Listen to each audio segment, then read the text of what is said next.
Hidden जो दोषी है जी। वो है नीतीश कुमार। नीतीश कुमार अपने आप को खुद को सुशासन बाबू कहते रहे, विकास का खाका खींचते रहे, विकास के नाम पर कई जगह आत्ममुग्ध होकर के अपने आप का गुणगान करवाते रहे, स्वघोषित हो गए कि हम न्याय और विकास के पुरोधा हैं। लेकिन बिहार में क्या विकास हुआ ये 60 दिन में पता चल गया। 50 लाख के आसपास बिहारियों को जितना ज्यादा दस्त झेलना पड़ा बिहार के बाहर अलग अलग राज्यों में, वो ये बताता है कि बिहार में आपने कुछ भी नहीं किया।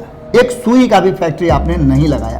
जो काम करने के रास्ते थे, चीनी मिल थे, उसके अलावा जूट मिल थे और भी कई तरह के फैक्ट्रियां थी, उन सारे फैक्ट्रियों को आपने ध्वस्त कर दिया। कुछ भी नहीं आपके पास बचा हुआ है, सिर्फ आपके पास बचा हुआ है बाढ़ और सुखाड़। दोनों भाई लालू और नीतीश ने मिलकर के जितना बिहार का बंटाधार किया है उसमें कहीं ना कहीं दोषी पासवान भी है, मोदी भी है, जीतन राम मांझी हैं, ये सब लोग हैं। और इन सब लोगों को एक बार फिर से एक साथ आकर के और बिहार के विकास में साथ देना होगा। युवा इसीलिए गुस्से में है कि युवाओं के साथ दोनों ही, या वो एनडीए की सरकार हो या यूपीए की सरकार हो, दोनों ने खास करके श्रमिक और युवाओं के साथ अन्याय किया है। नमस्कार, स्वागत है आपका भारत लाइव में और यह है आपका पसंदीदा शो रातों रात। इस विशेष पेशकश में हम बिहार की राजनीति के बारे में बात करते हैं कि रातों रात बिहार की राजनीति कैसे करवट ले रही है। तो आज इस पूरे मुद्दे पर हमारे साथ बाबा बैठे हैं और बाबा ही आज आपको समझाएंगे कि जिस तरह से 15 साल लालू यादव का राज रहा, उसके बाद 15 साल नीतीश कुमार का राज रहा, उसके बावजूद भी इन 4 लोग, ऐसे कौन से 4 लोग हैं जिन पर गुस्सा फूट रहा है और ये गुस्सा किसका फूट रहा है, इसका भी राज आज बाबा उठाने वाले हैं। बाबा, जिस तरह से आज आपने जो हम रातों रात पेशकश आज जो है ये कुछ खास होने वाला है, जिस तरह से आप बता रहे हैं कि इन 4 के ऊपर फूटा गुस्सा, और आखिर ये गुस्सा फूटा किसका और ये 4 हैं कौन? रवि, आज़ादी के 7 दशक से ऊपर हो गए हैं और बिहार वो राज्य है जिसने आज़ादी में अपना एक बहुत बड़ा योगदान दिया था। जी। बहुत सारे वीरों को खोया भी है। जैसा कि सभी जानते हैं कि जब आज़ाद भारत में पहली सरकार बनी, अपनी स्वतंत्र सरकार जब बनी भारत की, तो उसमें सबसे बड़ा पोस्ट भारत के प्रथम नागरिक का जो मिला वो बिहार को ही मिला था। जी।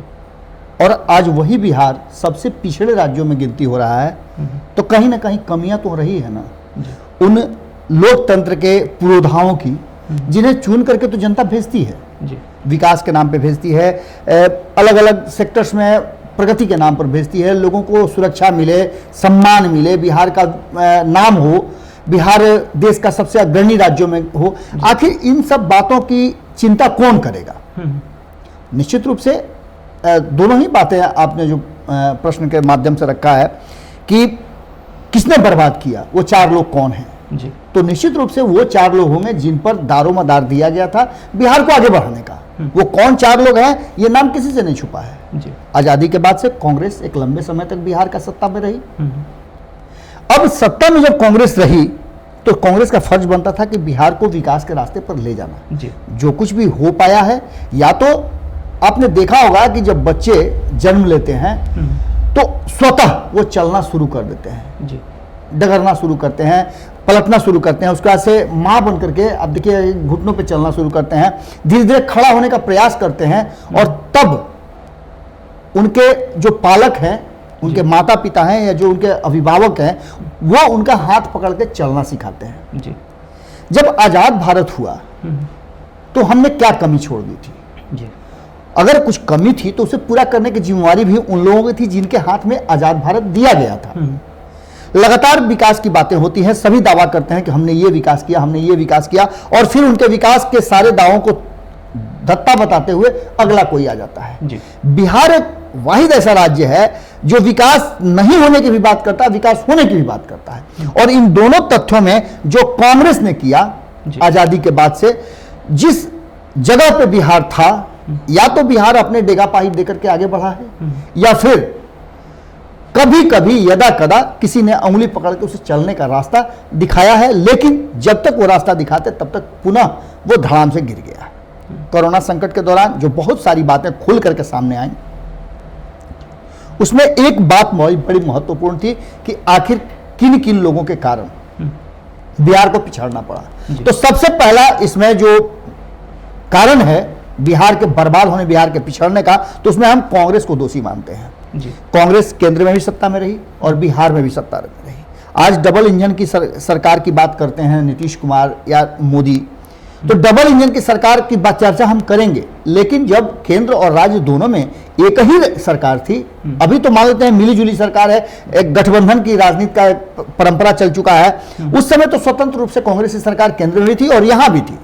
फिर कांग्रेस ने कितना विकास किया, आखिर कांग्रेस अगर विकास करती तो कांग्रेस हाशिए पर क्यों जाती, जीरो पर क्यों पहुंच जाती। 2015 में कांग्रेस ने रिवाइव किया, लेकिन वो तब का समय था जब पूरी तरह से कांग्रेस सब जगह से समाप्त होती जा रही थी। आपने देखा होगा कि 2014 का एक दौर था जिसमें नरेंद्र मोदी और भारतीय जनता पार्टी का इतना बड़ा ऑरा हो गया था कि उसने पूरे देश भर में अपनी सत्ता स्थापित कर ली। तो पहला इसमें जो दोषी है बिहार को बर्बाद होने में और बिहार की इस स्थिति में पहुंचने के लिए जो बिहार के लोगों को पलायन के लिए मजबूर होना पड़ता है। आप सिंपल सी बात देखिए ना कि बिहार का जब बंटवारा हुआ तो क्या हुआ जी। उस समय बीजेपी की सरकार थी जब बंटवारा हुआ बिहार का, और बिहार में लालू प्रसाद की सरकार थी जी। हालांकि लालू प्रसाद ने विरोध किया था, लेकिन केंद्र का यह फैसला था कि बिहार को दो भागों में विभक्त कर दिया जाए और विभक्त हो भी गया। झारखंड और बिहार, जो बिहार के उन्नति और प्रगति के साधन थे वो सारे चले गए झारखंड में और बिहार के पास बच गया वो सिट्ठी। लेकिन संभावनाएं थी, श्रम था, सब कुछ था यहां। लेकिन उसके बाद जो सत्ता में आए लालू प्रसाद यादव, जो लालू प्रसाद यादव आए तो उन्होंने क्या किया, हम इसकी भी चर्चा करेंगे। लेकिन इससे पहले हम एक व्यक्ति की चर्चा जरूर करेंगे, वो है रामविलास पासवान जी। रामविलास पासवान बिहार के हैं, बिहार ही उनको मान सम्मान दिया और बिहार के कारण ही वो जो भी सरकार बनती है केंद्र में, उस सरकार में मंत्री पद उनके पास होता है और उनके परिवार के कई लोग इस राजनीतिक मायने जो है, राजनीति का जो फायदा है वो उठा रहे हैं जी। एक तो वो अपने रिजर्वेशन सीट के माध्यम से सभी सीटों पर अपने उम्मीदवार खड़े कर लेते हैं, अपने परिवार के लोगों को खड़ा करते हैं और उन्हें जीत भी मिलती है जी। आप समझ सकते हैं कि इन्होंने क्या किया, न तो अपने समाज के लिए कर पाए, उनके समाज का कोई भी ऐसा नाम, कोई भी ऐसा व्यक्ति बताइए जिसको आगे ले जाकर के उन्होंने अपने परिवार के किसी भी सदस्य के आधा के बराबर भी या 1/4 भी सम्मान दिलवाया हो। किसी को कुछ नहीं किया। उन्होंने अपने परिवार के प्रति वो आसक्त रहे, निशक्त रहे और इसी को लेकर के वो आगे बढ़ते रहे। आज उनके बेटा को अपनी विरासत दे दिया है। जो भारतीय जनता पार्टी ये कहती है कि हम परिवारवाद को बढ़ावा नहीं देते हैं, उसी भारतीय जनता पार्टी के साथ वो जुड़े हुए हैं। भारतीय जनता पार्टी अगर इतनी ही ज्यादा ईमानदार होती तो उसे चाहिए था कि उनको अपने मंत्रिमंडल से अलग कर देना था और उनको साथ नहीं रखना चाहिए था। लेकिन आप समझ सकते हैं राजनीतिक मजबूरियां क्या होती हैं। और सबसे बड़ा अगर बिहार को बर्बाद करने वालों में से किसी का नाम है तो वो रामविलास पासवान भी हैं, क्योंकि उनके परिवार का तो विकास हुआ लेकिन बिहार पूरी तरह से वंचित रहा विकास से। आज भी वो जिस तरह का दोहरी नीति कर रहे हैं, वो ये बताते हैं कि सब कुछ है लेकिन बिहार में अन्न का अभाव है, पीडीएस के सामान नहीं बट रहे हैं। आप आज भी देख लीजिए, लोग भूखे प्यासे हैं, लोग त्राहिमाम कर रहे हैं कि हमारे तक राशन नहीं पहुंच पाया है और वो बार बार कह रहे हैं कि राशन तो हमारे पास प्रचुर मात्रा में। तो फिर आप केंद्रीय मंत्री आप क्या कर रहे हैं बैठ करके? केंद्र का अपना भी एक विशेषाधिकार होता है, उस विशेषाधिकार के तहत आप खुद बिहार में बैठ करके अपने ही परिवार के सदस्यों को अलग अलग 4 जोन में बांट देते, जो चारों आपके घर के एमपी हैं, 4 जोन में उत्तर दक्षिण पूर्व पश्चिम बैठा देते और वहीं पर आप सारा माल गिरवा देते तो लोगों को बढ़ जाता। तो कम से कम आपको इतनी तो संतुष्टि होती कि लोग जो अभी त्राहिमाम कर रहे हैं वो सुखी हो जाते। लेकिन आपने बिहार को बर्बाद करने का काम किया और सिर्फ राजनीति की अपने दलित के मसीहा बने रहे, अपने परिवार को बनाते रहे और सत्ता का हस्तांतरण आपने अपने पुत्र की तरफ कर दिया। बिहार के किसी भी दलित को, किसी भी वर्ग को आगे बढ़ने का आपने मौका नहीं दिया। तो एक तो वो है, पहला आपने देखा कि कांग्रेस है और दूसरा रामविलास पासवान है। अगर तीसरे किसी व्यक्ति का नाम लिया जाए तो वो कहीं ना कहीं लालू प्रसाद जरूर है जी। क्योंकि लालू प्रसाद का 15 साल का शासन रहा। हम इसलिए इस बात को लेकर के सामने खड़े हुए हैं कि लालू प्रसाद ने भी अपने राज में न कोई फैक्ट्री लगाई, न ही बिहार के विकास के लिए कोई बहुत बड़ा काम किया। अगर सड़कें विकास हैं तो फिर बिहार के लोग बाहर क्यों जा रहे हैं? अगर आप कहते हैं कि हमने विकास किया, 15 साल के बनाम 15 साल होता है, सिर्फ 15 साल बनाम 15 साल की राजनीति करते हैं। उस समय लालू प्रसाद के साथ भाजपा भी थी, नीतीश कुमार भी उनके साथ हुआ करते थे। ये सारे लोग मिल करके और बिहार को कहीं ना कहीं जब लालू प्रसाद का शासन था तब भी विकास के कोई भी मानक तय नहीं हुए। आज जिस विकास की बात करते हैं उनके पुत्र, उन्होंने भी अपने ही परिवार को ज्यादा तरजीह दिया। आज देख लीजिए कि उनके परिवार के लोग ही ज्यादा सक्रिय आपको नजर आते हैं। बड़े बड़े जो उनके नवरत्न हुआ करते थे वो तेजस्वी यादव के पीछे पीछे घूमने के लिए मजबूर हैं, जिसकी चर्चाएं अक्सर उनके विरोधी करते हैं। आज भी आपने देखा होगा कि जदयू के कई ऐसे नेता हैं जिन्होंने कहा कि आखिर क्या कमी है अब्दुल बारी सिद्दीकी में, क्या कमी है रघुवंश प्रसाद में, क्या कमी है शिवानंद तिवारी में, जिनको आप साथ नहीं रखते हैं जी। जो कि बिहार की राजनीति के पुरोधा कहे जाते हैं। ऐसे लोगों का आप हाशिए पर रखते हैं और खुद अपने भाई के साथ जाते हैं आप विधानसभा अध्यक्ष से मिलने के लिए। आखिर ऐसा क्या है?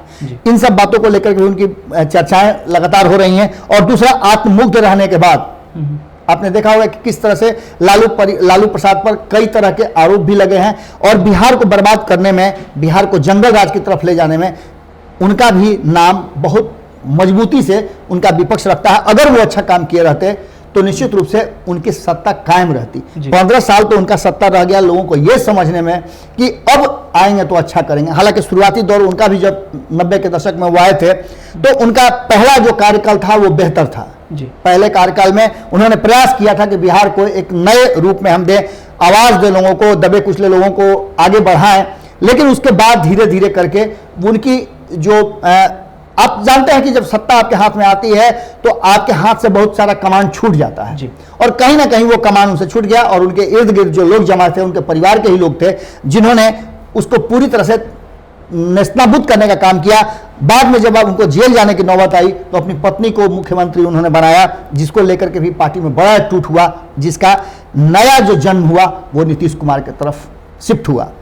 तो आप निश्चित रूप से कह सकते हैं कि उसके बहुत सारे उदाहरण हैं। आज आप देख लीजिए कि नीतीश कुमार के साथ जो उनके बाएं बैठने वाले व्यक्ति थे श्याम रजक, वो नजर आते हैं और दूसरे राम कृपाल यादव उनके दाहिने बैठने वाले वो आज भाजपा में हैं। इसका मतलब है कि कहीं ना कहीं उन्होंने जो काम किया था वो अपने परिवार के लिए किया था। और निश्चित रूप से एक बिहार को बर्बाद करने वालों में अगर नाम किसी का लिया जाए तो उसमें, और इस बात की कहीं ना कहीं तस्दीक खुद उनके परिवार के लोग करते हैं, इसकी भी हम चर्चा आगे करेंगे। लेकिन तेजस्वी यादव कह चुके हैं बिल्कुल कि 15 साल से गलतियां हुई, वो तो चर्चा हम करेंगे ही। लेकिन इसमें जो तीसरा नाम है वो निश्चित रूप से लालू प्रसाद का नाम है। अगर चौथे नाम की बात करें तो उसमें सबसे बड़े, अगर भी माने इस पूरे में कोई हिडन जो दोषी है वो है नीतीश कुमार।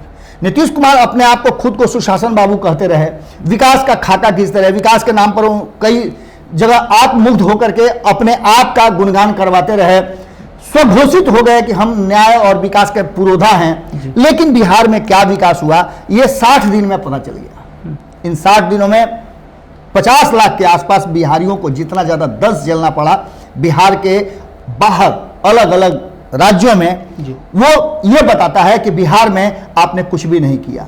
एक सुई का भी फैक्ट्री आपने नहीं लगाया। जो काम करने के रास्ते थे, चीनी मिल थे, उसके अलावा जूट मिल थे और भी कई तरह के फैक्ट्रियां थी, उन सारे फैक्ट्रियों को आपने ध्वस्त कर दिया। कुछ भी नहीं आपके पास बचा हुआ है, सिर्फ आपके पास बचा हुआ है बाढ़ और सुखाड़, इसके सिवाय कुछ नहीं है। पटना तक आपका जल प्लावित हो जाता है, आप छुप जाते हैं। विकास का सबसे बड़ा जो अगर कहीं पैमाना है तो वो है शिक्षा जी, वहां आप फेल हैं।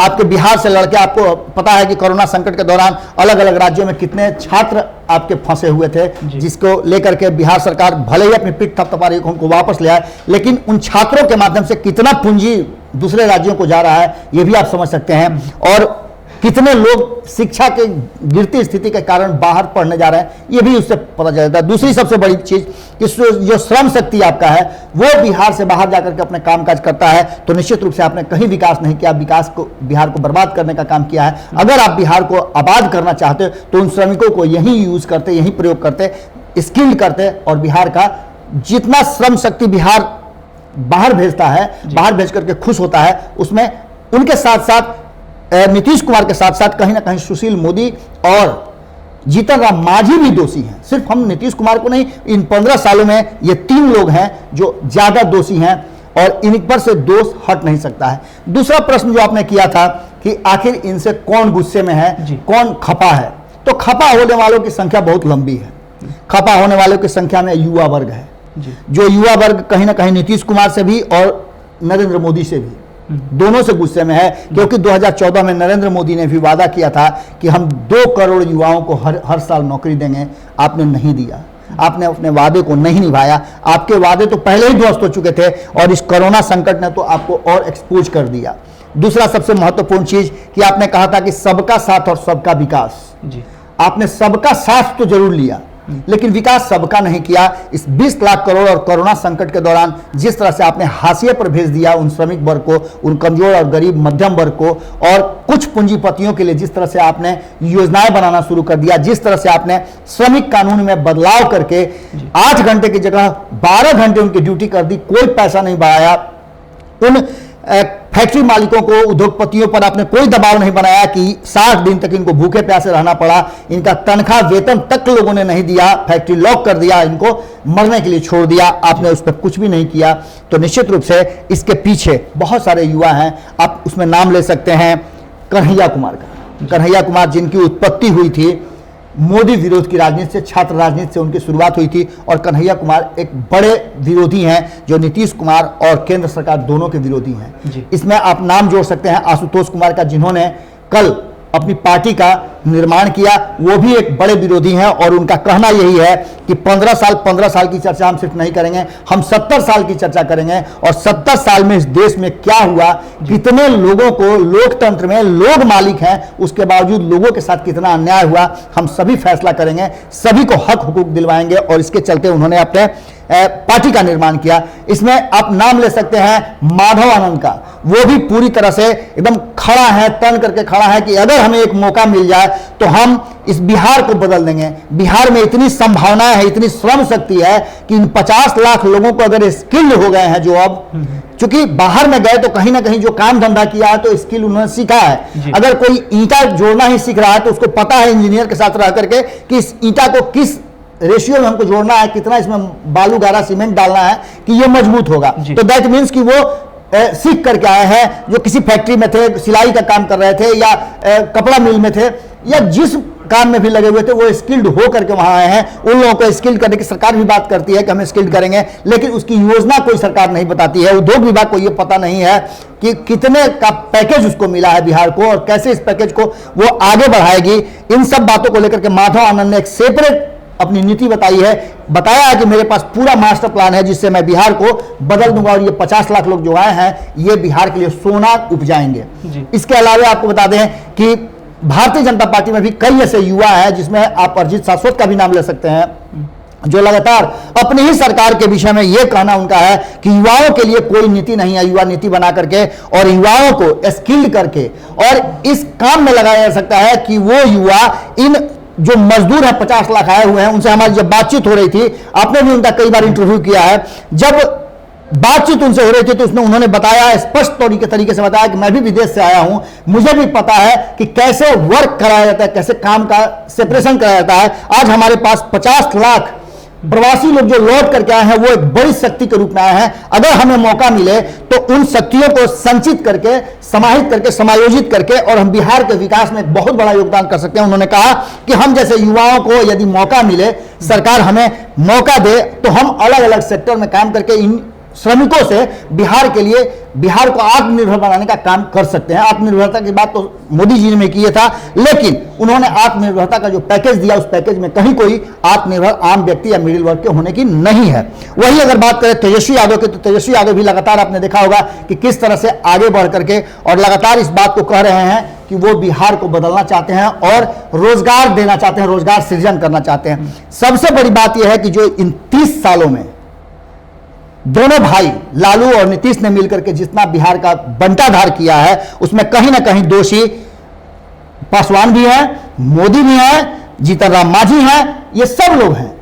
और इन सब लोगों को एक बार फिर से एक साथ आकर के और बिहार के विकास में साथ देना होगा। युवा इसीलिए गुस्से में है कि युवाओं के साथ दोनों ही, या वो एनडीए की सरकार हो या यूपीए की सरकार हो, दोनों ने खास करके श्रमिक और युवाओं के साथ अन्याय किया है। कई श्रमिक नेताओं से हमारी बातचीत हुई है, उन्होंने भी लगभग इन्हीं सब बातों पर प्रकाश डाला है और उनका कहना है कि ये जब तक नहीं सुधरेगा, श्रमिकों को जब तक सम्मान नहीं मिलेगा, उनके साथ काम नहीं किया जाएगा, तब तक यह संभव नहीं है कि बिहार का विकास हो। बिहार के पास सब कुछ है, सिर्फ उसे समायोजित करने की जरूरत है। जी, तो आपने सुना कि किस तरह से ये कौन 4 लोग हैं जिन्होंने बिहार को बर्बाद कर दिया और कौन लोग हैं जो कि गुस्से में हैं, जिनको समय, जो चाहते हैं कि उनको जनता समय दे और उनका साथ दे। तो बाबा ने सभी विश्लेषण आपको अच्छी तरीके से समझा दिया है। अगर पसंद आया हो तो इसको लाइक जरूर कीजिए, शेयर जरूर कीजिए अपने दोस्तों के साथ और ज़्यादा से ज़्यादा लोगों तक इसको पहुंचाइए। और बाकी की खबरों के लिए अगर आपने चैनल सब्सक्राइब नहीं किया है तो अभी सब्सक्राइब कर लें, साथ ही बेल आइकन जरूर दबा लीजिएगा, क्योंकि खबरों का सिलसिला यहाँ पर लगातार जारी रहता है। धन्यवाद।